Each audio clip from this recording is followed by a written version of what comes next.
Welcome to Her Lights, your home for women's sports coverage. I'm your host, Erin Foley, a stand-up comic, TV writer, and most important, an obsessed sports fan.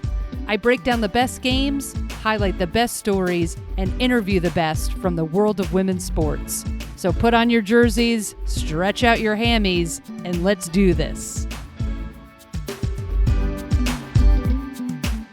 Hello, Herlaters. Erin Foley back in the booth talking women's sports. I'm super fired up for today's episode because we have Emma Schieck in the house. She's a two-time Paralympic gold medalist, fresh off her MVP performance and gold medal win at the 2025 Sitting Volleyball World Cup. That is a lot of winning. That is a lot of hardware. Welcome to the show, Emma. Thank you. I'm excited to be here. Oh my God. You've won. You're so young and you've won so much. That's amazing. It's been a busy few years. That's for sure. Okay, this is typically what I do when I'm trying to change this habit. First of all, nobody has any attention span. So I always want to do 7-hour interviews. So I'll keep my eye on the time. But I want to back up before we go ahead. But I also want to give us plenty of time to talk about that gold medal match because I watched it and I was losing my shit. And so I can't even imagine. Okay, just one or two quick questions before we get into the match where I lost my mind. So let's just go back to just for listeners and for my nerdy research. How do you get involved with volleyball? Great question. Yeah, I started playing volleyball, honestly, as early as I could have. I was 7 years old when I first tried the sport of standing volleyball. And I have this matters, and I have to give this prerequisite. I have the most supporting, amazing parents in the world. And my mom at first was very concerned and apprehensive and against me playing volleyball. But even at 7, I took that as a challenge, and I super wanted to play because she wasn't as into it. My disability affects my left arm, and so for me it was a challenge from the get-go. I'll skip all the details because that's an hour-long story by itself. But after a few years of ups and downs playing standing volleyball, I was finally in a place where I was comfortable and confident and loving the sport. And I was found by somebody at a tournament in Atlanta, Georgia, Big South. It was my referee for the game. His name is Elliot. And he noticed my disability and asked if I had any interest in the sitting volleyball game. And that was in April of 2017. At the time, he was the sitting program manager for USA Volleyball. And next thing you know, you blink, 8 years passes, and I've been with the national team since November of that year. Oh my God. So it was like a ref at the It was game the that craziest scooped you thing. up? Yeah. He came up to me after the game. He was reffing, and I was in a pretty bad mood because I was 15 and we had just lost. And I'm a competitive girl. And so he came up to me and was like, "So I noticed your arm disability, what's going on?" And I was like, the first thing I tell you is don't talk to strangers. And so I'm kind of brushing this guy off. And eventually he's like, where are your parents? I need to talk to your parents. And so I brought him over to my mom, and he asked if I would come to Virginia with him. He was running an event with some veterans in a few weeks to try the sport and see if I had any potential. And I went, and it went well. I liked it. They did think that I could have a future in the sport, and they asked me to come to what we now call the National Team Development Program. And I trained with them for a few months. Before meeting Bill Hameter, the head coach of the women's team, and he asked me to come to a training camp with them, and the rest is kind of history. Well, holy crap. I mean, obviously you're a phenomenal athlete, and we'll get to that because I was just blown away. Okay. All right. We have to talk about some rules though. Yes. For me and for my listeners, because I didn't know. Okay. Just tell us some basic rule changes, between volleyball and sitting volleyball. A great question. So the biggest rule difference, I guess there are two main ones. Number one, and what makes sitting volleyball is the butt lift. So when you are taking a swing at the ball, when you're hitting, when you're blocking, or really any overhead motion, where the ball is above the plane of the net, or you're directing contact over the net, a piece of your body from your butt to your shoulders has to be in contact with the floor at all times. So I get a lot of comments on social media. People are like, "I would just stand up," and I'm like, "Okay, well then that would Oh, be illegal." well, you're an And idiot. so Yeah. like Okay. so you think about it sometimes like, but they will call that, and so that's what when the ref does the gator motion, and they're calling Oh, things, that's called a butt lift. So that's the big rule difference. And then for standing volleyball players out there, the biggest difference between standing and sitting, that I think is one of my favorite parts of the sitting game, is we can block the serve. And so you don't see that in standing volleyball. In sitting, it adds, another layer of strategy and intentionality with the serve, and also with your serve receive and how you set your system up. yeah. Okay. So I didn't know any of these things because, to my discredit, I started like getting into Paralympics. I don't know, not this past, but maybe just recently. Like I've been, Mhm. watching sports my entire life, and I'm like, why haven't these been televised? Like it's so feel good and so incredible, and you're all such kick-ass athletes. So fun. So somehow I missed the I guess last summer's sitting volleyball.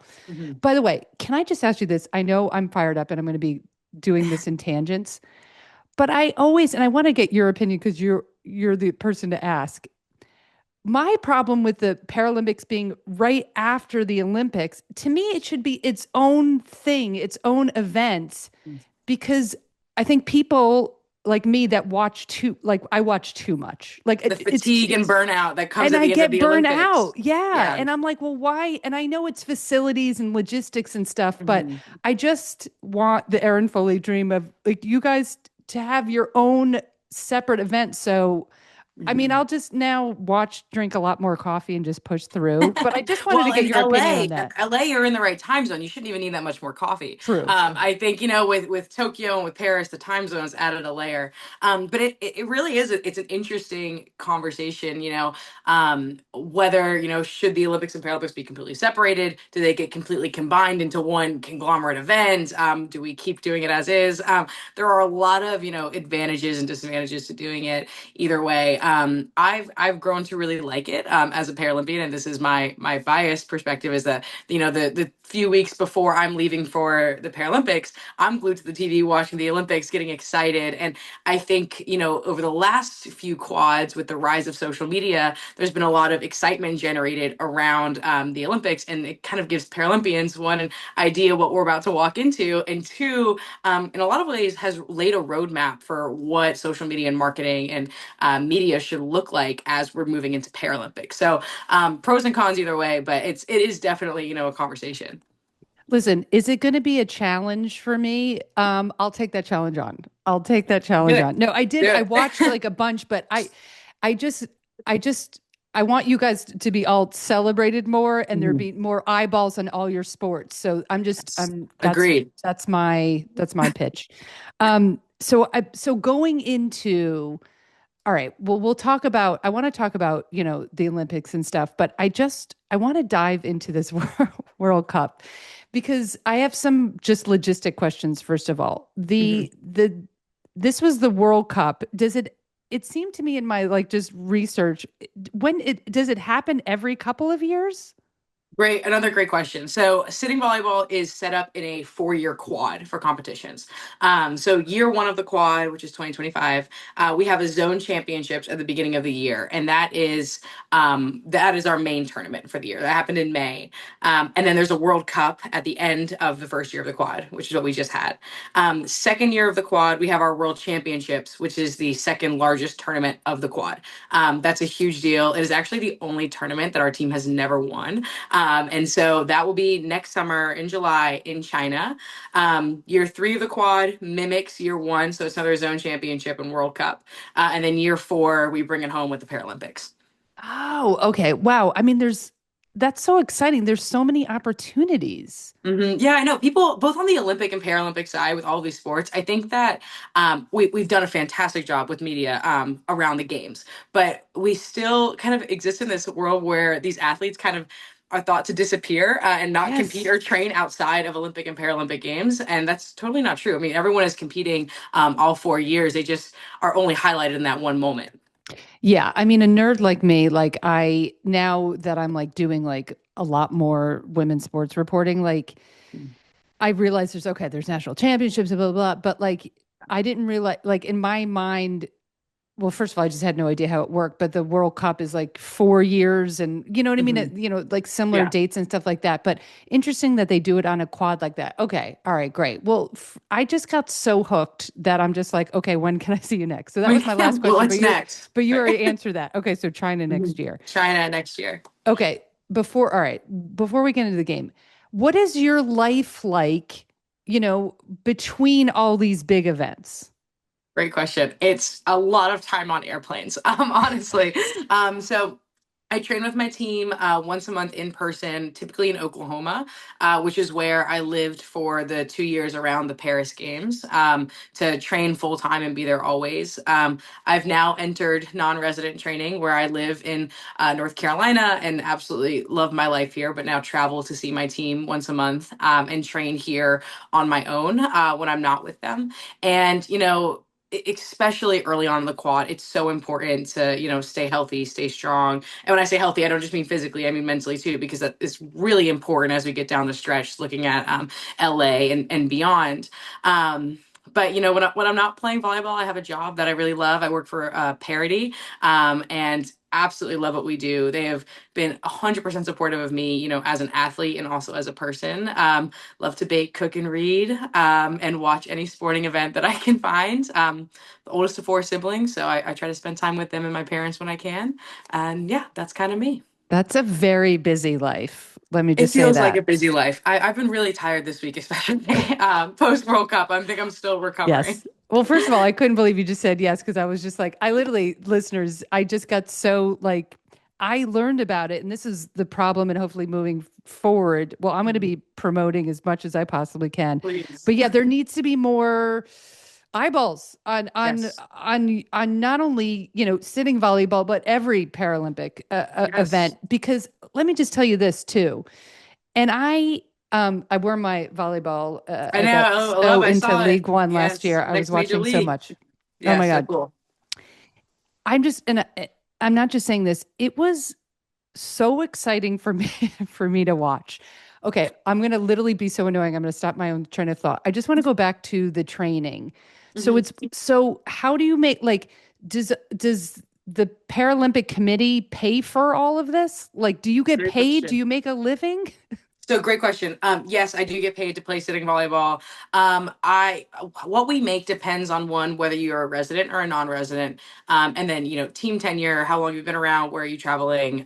There are certain layers. I don't know that any two athletes make the same amount within our team. There's a lot of range, and that money is coming from USA Volleyball and the U.S. Olympic and Paralympic Committee. I think that they do an excellent job supporting our athletes and our teams. When I'm traveling, USA Volleyball and Olympic Paralympic Committee are funding that travel. So I'm not, paying out of pocket for my tickets to go train. Training here when I'm in North Carolina, I'm still, kind of getting my footing here, because I just moved back this summer. So, finding courts and coaches and people to play with is definitely an uphill battle, especially when you're in a niche sport. So I've been with my boyfriend Dante for 5 years, and he is my coach right now, which has been quite an adventure. And figuring out what training looks like, leading up to World Cup, and now we're in a bit of a recovery time, so we'll really ramp back up next year.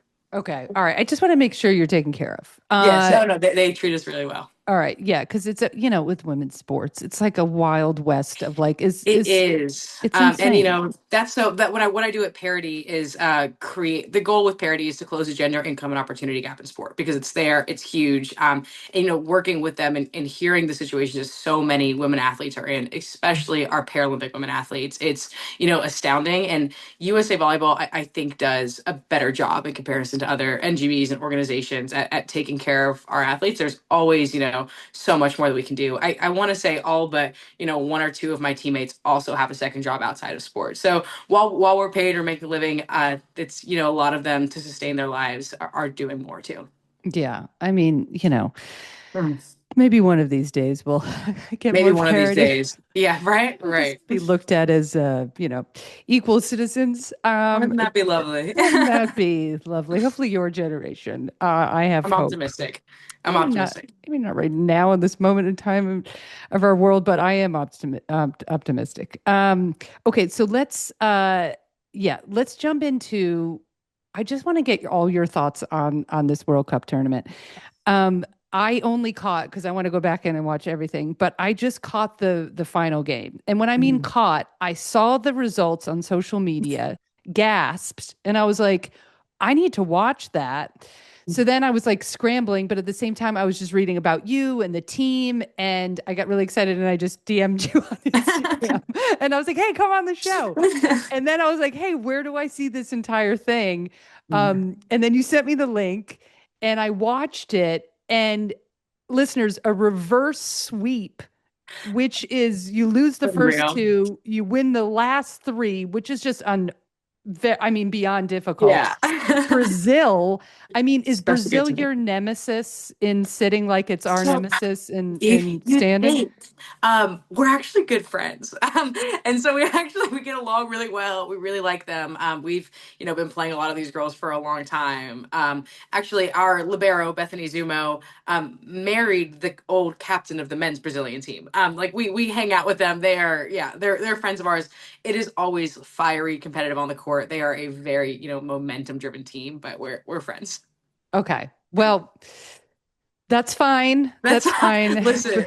Yeah. For me as a fan, I kind of learned that like my dad was like a crazy baseball fan, right? So we grew up like Yeah. in this baseball household, and I would just like I'm from New York, and oh God, I hated the Red Sox and blah blah blah. And Yeah. then like you see him like after like at an All-Star game mingling or after a championship, they're all Yeah. like mingling, and I was like, no You're mingling. like, wait, don't you hate each other? No, and it's listen, and I talked to number 8 on the Brazilian team, Swellen. That girl, she's so nice, she's so sweet. I love her. I'm also terrified of her. And she's got these eyes, and like during a game, she'll stare you down. She's raising an eyebrow, and like it is so competitive and so fiery, and I love it. And then 20 minutes after the game, we're taking selfies and laughing and hanging out, and it's fine. But it's always competitive, and I do love that with them, but never hard feelings, which I like that too. Yeah, no, I mean it's obviously super sweet, but of course I don't know any of this, so I was just like Brazil has to go down. Brazil has to go now. Who would you say is your like the toughest team? So at World Cup it was Brazil.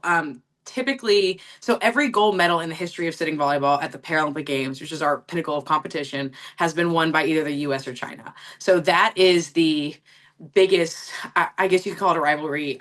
They're also not a team that we're like, gosh, we hate China, rah, rah, rah, because we can't interact with them. They don't speak any English. We don't speak any Mandarin. We're not interacting with them in a way that we could like really like fuel a rivalry. And there's always smile and respect, but we also don't socially hang out with them because we can't communicate. So I want to say, so Paris was the tie. So now we have equal gold medals for the US, equal gold medals for China. LA hopefully will be a tiebreaker. And that is a team that's always going to be the best game. If you're a new sitting volleyball fan, the Tokyo 2021 and the Paris 2024 Paralympic gold medal matches against the US and China, I think are the two best games ever played in women's sitting volleyball history. They're unmatched. Well, I just now have the best homework assignment of all Yes. Oh, time. I so just good. so all right, so let's go into the World Cup. Tell us Yeah. your thoughts before you go into the tournament, like how your team's feeling, like the vibe going into Fort Wayne. Yes, it's a great question and it's a pretty unique answer. We went into this tournament, and this is going to sound crazy, without the intent of winning.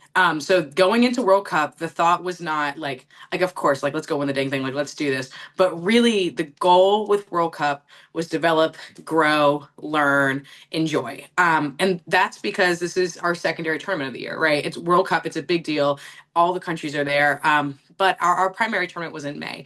And the first year of the quad, what you see with several teams, Brazil had their full group there.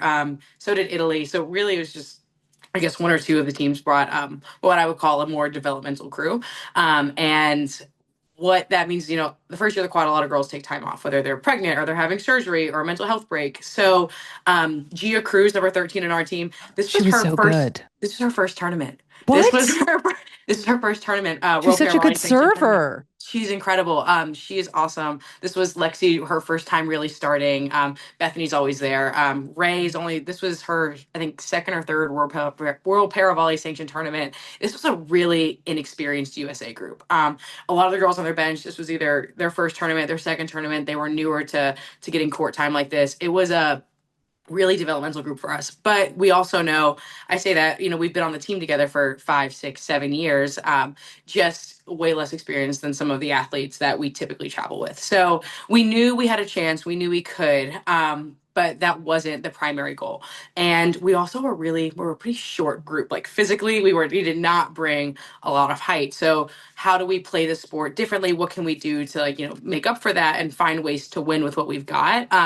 And we actually started the tournament playing Italy, and we got reverse swept. So we joked during the Brazil game, we're like, listen, start on a reverse sweep and on a reverse sweep. That's growth, right? But we came out really swinging those first two sets against Italy, and we looked pretty great. And I think that was when we all realized, like, okay, no, we can actually win this thing. Like, we can do this. We just have to do it, right? And it kind of just snowballed from there. Well, it's pretty incredible that you call that like a young, inexperienced, It's squad. That must it's give a you like so dynasty much of a program. confidence. It is, and Yeah. it's because and you'll see it when you go back and watch the Tokyo and Paris matches. But this group, we even though this is our first time playing together on a world stage like this, we've been playing against the people that won gold in Tokyo and in Paris, and we're starting it on that court for the last 6, 7, 8 years. And so Brazil is an incredible team. They are so good. I have a lot of respect for them as a program. None of them hit like Heather Erickson, right? And so when you're so used to playing that and be having that on the other side of the court, it's really easy to or I shouldn't say it's easy. It's easier to find your confidence and comfort on the court. And I could not be more impressed and more proud of the way that I really do think we achieved all of our goals of growing and learning and developing and having fun, and also showed up and showed out and won. Was is unreal. Yeah. Well, okay, let's get nerdy. Yes. Um, let's talk about some of the action in that game. First Mhm. of all, I I didn't know, okay? So now I know and now I'm obsessed. First of all, the butt rule. Well, I'll just call it the butt Yes. rule, Yeah, right? yeah, yeah. Our butt lifts. Yeah, yeah, It yeah. was the amount of athleticism to play sitting volleyball is next freaking level. I mean, Yeah. I just kept going the whole time. Emma kept watching all of you. I was just like the core The strength. core, the shoulder, those two things. My shoulder doesn't want to do anything for the next week. Yeah. Yeah.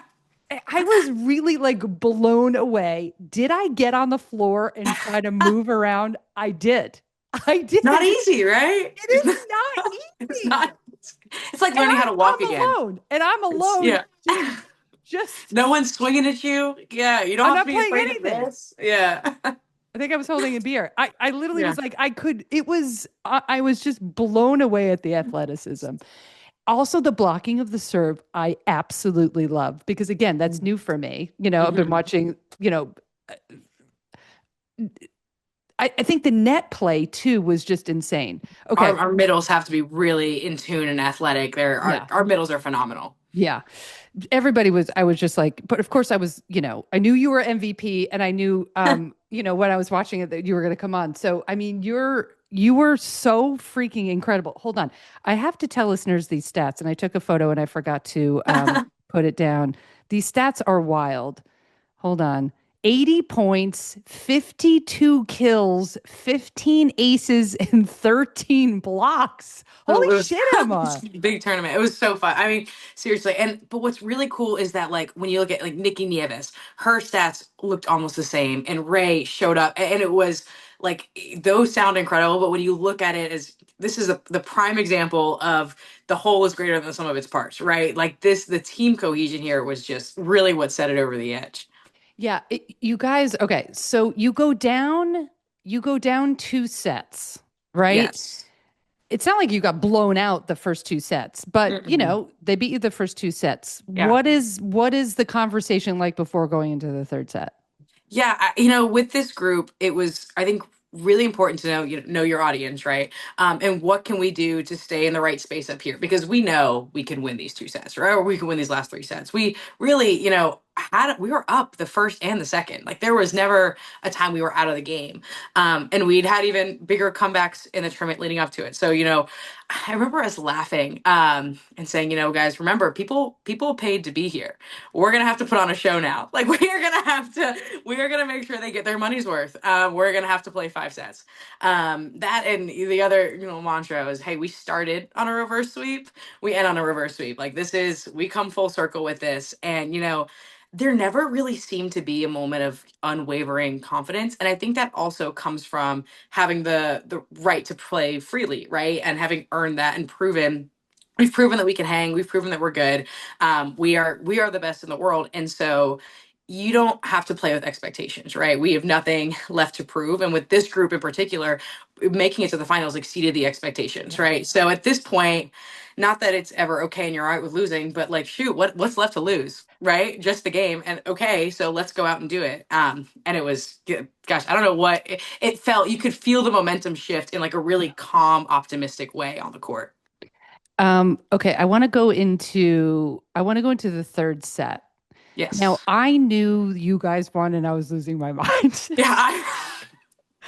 because I will often, no matter what the sport, like my partner always makes fun of me because she's like, the outcome, like, why are you watching? Why are And you nervous? I'm like, first of all, I'll watch, like, it doesn't matter if I know the score at all. It doesn't Mhm. matter because I need to know the details, who passed, who played, like whatever. Mhm. But and of course, she makes fun of me too because I get all fired up and she's like, you obviously know the outcome. But what I loved about the third set was you guys go out to a big lead, right? I think I wrote Mhm. down it was like 12-7, Yeah. right? And then, oh yeah, then Cruz hits the ace. Then it was 13-7. And I'm like, that's what, so I'm just assuming you're going to win 15-7. You know what I mean? Yeah. Then Oh there's a gosh, this is the fifth giant set. momentum Yeah, the switch. fifth set. Things got a Five little straight, shaky. 5 straight points by Brazil. Yeah. Five, whatever, championship point saves no, okay, I guess it So wasn't impressive. championship point, but still Yeah. 5 straight points. Um, so now it's 13-12, and now I'm starting to get nervous, even though I know you won. Me But too. like, what was it like? Like, Me what was too. that like? Well, so what's really important is Swellen is the one on the service line for Brazil at this point. And again, this is if you're not used to playing against an athlete like her, she can be really intimidating. And so, at this point, like she's making direct eye contact with me. Like I'm trying to egg her on a little bit to like keep the ball coming my way. And my teammates, I think all of us, you really feel the pressure in that moment. And when you've got an inexperienced new lineup, like that pressure, you're aware of it. And my coach, Bill, he had called a timeout. And I think this was the reminder that we needed. Because we ended up, I want us to be 115-12. And Yeah. so it was, yeah, I think it was like 14-10 or 14-11 when he called that timeout. And he was like, listen, y'all, I don't care if you win or lose this game, but you need to go out there and play the game. Like you need to do it. Whatever you're gonna do, just go do it. This is fine. You just have to do it. And I think like hearing that and be like, wait, duh, we've been doing this for 10 days. This point is no different, right? And just can like, okay, breathe, and handle this because Brazil, and this is, they live and die by this. They are an energy and momentum team. They are the highest of highs and they are the lowest of lows. And it can shift like that with them. And so you really do have to be careful letting them get on a 5 point run. It's easy for that to turn into a 7, 8, 9 point run. But it's, thankfully we didn't let it get that far. I was definitely, when I saw 10, 11, I was getting a little bit nervous, a little nervous, but Yes. it worked out. I hear you. I dated a Brazilian. It's the highest of highs and the lowest of lows. Mhm. It's an emotional roller coaster. It is. But you had so many, okay, you have to tell me the terminology. Mhm. I watch a lot of volleyball, but I don't know all of the terms. Like, what do you like? All right, so the Brazilian is serving. Mhm. What's her name again? Swelling. Swellen? Yes. Yeah, Okay. yeah, you got it. So she was nailing them, but Yeah. when you had so many what I call digs, but maybe they're not They're digs. yeah, passes. Serve receive passes. Yeah, I was Okay. yeah, You yeah, yeah. had, She I she had me mean, on that line. you had so many of them, like even if you didn't ultimately win the point. Hmm. So is that what it's called? It's called service Pass. pass? Yeah, Pass. so passes, yeah. Okay. Even though it's if it's the first time someone hits the ball after a serve. Yeah. Yeah, so that would Okay. be like we're in serve receive, and so that whole system is called serve receive. But that first contact would be our pass. Your passes were freaking incredible. I Thank you. felt She like was it lighting was, me up. I mean, she was, it was like torpedoes coming at you, and you got every Yes. single one. It's light me up, and like I know I've said her staring into my soul while she did it too. That's when I pulled her aside after the game, and I was like, "Listen, what was that?" And she was laughing about it. I was like, "There's a funny picture of us after the game. I'll have to send it to you, of me making fun of her for the way that she was staring into my soul while she was doing that." Oh my But it is God. like, and I'm really fortunate. Kaleo Kanahale McClay, she's one of my teammates. She was not at World Cup with us. She was in Hawaii with her family. For her dad had passed away, and so we train with her all the time. And Kaleo has a nasty serve, like it is, that thing floats and moves, and she puts so much pressure on it. And so when I first started playing sitting volleyball and training with this team, my nightmare scenario was passing a float serve down the line, specifically Kaleo's. And after, 8 years of exposure therapy, and really like growing into a role on this team, you realize you've got to take that with confidence, right? Like if this girl is staring into your soul and trying to light you up, try, like, come on, like, do it, let's see. And being ready for that and confidently taking it and hoping that this is the last one you've got to do and we're going to get out of it, is kind of what you got to do. So at the end of the match, you guys take it. You take the next 2 points, 15-12. Sweet relief. I mean, wow! You just won the World Cup. Relief, shock, joy, all of it. That was, I mean, a storybook ending to our 2025 season. Yeah. And so is that it for the rest of 2025? Yep. Yeah. So we're done. So we go from the beginning through of January, all the way through, and then we usually have November and December off. So we started a few weeks early this year. All right, good. Well, that must feel good. Like you're in a Yes. new city and you have a couple months off. I mean, I know you have a Yeah. full-time job, but like that's nice. Yeah, it is. It is. It's you get a little bit of whiplash from it though, where you spend every day with your teammates, doing what you love, having fun. We were kind of calling this tournament like peak girlhood in a lot of ways, and now I won't see them again until January, because we don't live in the same place. So it's it has its sad parts, but I'm really excited for a few months off. Yeah, well deserved. I mean, already again, like I said in the beginning, so much hardware. Like for you to kind of jump into the sport and already have, two Olympic medals and now the World Cup, Paralympic, a yes, Paralympic yeah, for medal. And Paralympic. I mean, that's amazing. That's so amazing. Thank you. Okay, just two quick things. I want to know, Yeah. like overall, like what has sitting volleyball meant to you? That's a big question.